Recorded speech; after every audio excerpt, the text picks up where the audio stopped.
Hi, I'm Sandy Collier here on my ranch in Buellton, California. I give lots of clinics and lots of times people ask me how to troubleshoot problems that they have while they're actually showing. So that's what this series of tapes is going to cover in the rein work and the fence work and the herd work as well. This video is not meant to be a how-to video, it's going to be a when-to video. The aim of this video is troubleshooting the problems that we have and come up against in the show pen. In the clinics that I give, certain things keep coming up over and over again. This is going to address the problems that we have when we show our horses. So all of the training maneuvers that we do is the fact that horses have a stiff side and a hollow side. It seems that about 90% of the horses that I ride are stiff to the left and hollow to the right. What I mean by that is that if I was going to walk my horse in a circle, I would have to work more on getting his left nose to the inside of the circle and using my left leg right at the cinch to push him out of the circle so he didn't fall in order to be able to make my circle round.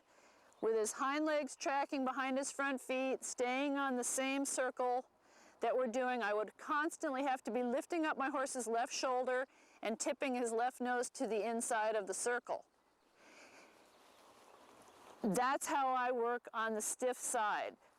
The hollow side, which is normally the right side for 90% of my horses anyway, there seems to be plenty of bend going to the right, but what happens is, if you see, his rear end is cocked more to the inside, walking the right circle. His right hind feet are cocked to the inside of the circle. They're not traveling behind his front feet. He's got tons of bend. He's got too much bend. He's hollow. So when I work on my right circles, I actually want to push his rear end out just a little bit so that it tracks right behind his front feet. And I bring his shoulders in with my left rein against his neck, my right rein pulling in just a little. I'll bring his shoulders in, and with my right leg just a little bit back of the cinch, I'll push his rear end out.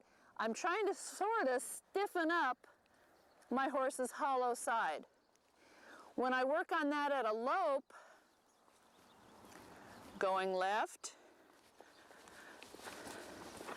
I need to pick up my horse's left shoulder with my left rein straight up, tipping his nose to the inside, using my left leg at the cinch, getting him really round, really comfortable.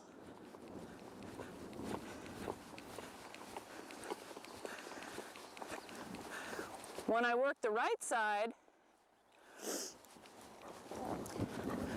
I'll actually tip his nose, not really to the outside, to the left, but I'll straighten him up more with my left rein, coming across his neck just a little bit, pushing his rear end out just a little bit so that he tracks behind his front feet.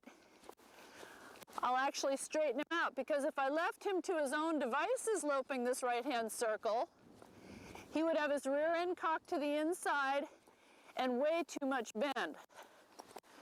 So I straighten him out just a little bit, bump his head down. Now when people say that they work a horse's stiff side twice as much as his not stiff side, I don't agree with that. I work them the same because they just have to be worked differently. It's not that one side's worse than the other or needs twice as much work. They both need an equal amount of work. They just need it worked a little bit differently. And this stiff hollow thing comes up over and over again. It'll come up in the spins because when they spin right, they get too much bend and it's hard to catch them up. So you have to have a lot of ability to control that shoulder and drive it up underneath. When they spin to the left, they're almost too flat and they need a little bit more bend to follow their nose. So you have to be able to tip that nose more in when you spin a horse to the left. When they stop, they tend to drop their left shoulder. It just comes up over and over again. So I work an awful lot on that in circles in order to make it so that those don't come up as problems in the show pen.